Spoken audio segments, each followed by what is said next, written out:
Good morning. જય શ્રી કૃષ્ણ. કેમ છો બધા? અરે વાહ. તો હવે તો તમે થોડું થોડું લખવાનું ચાલુ કરી દીધું છે, સાચી વાત છે? કોને કોને લખતા આવડી ગયું છે? અરે વાહ, તમારી માટે તાળી પાડી દો. હવે તમને લખતા તો આવડી ગયું, પણ સુંદર અક્ષરે લખ્યું હોય તો કોને કોને ગમે? પછી ગંદા અક્ષર હોય, કોઈ વાંચી ન શકે એવા ગમે કોઈને? તો સુંદર અક્ષર કરવા માટે શું કરવું પડે ખબર છે? કસરત. શેની કસરત કરવી પડે? હાથની કસરત. ચાલો તો આપણે એવી સરસ કસરત કરીએ ને કે આપણે લખીએ ને ત્યાં આપણા અક્ષર મસ્તીના સુંદર સુંદર થઈ જાય. રેડી? ચાલો કરવી છે? ચાલો રેડી? ચાલો હાથ કઈ રીતે રાખવાના છે?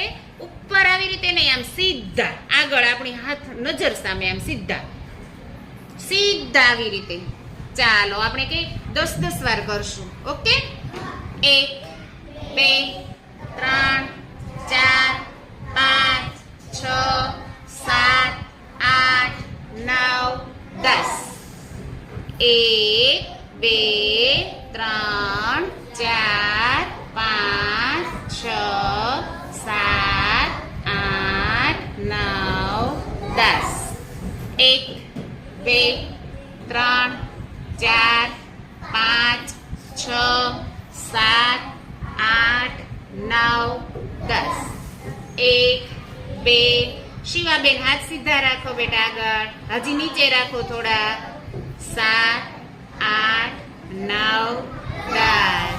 હવે જોજો હો. 1 2 3 4 5 6 7 8 9 1 2 3 4 5 6 7 9 10.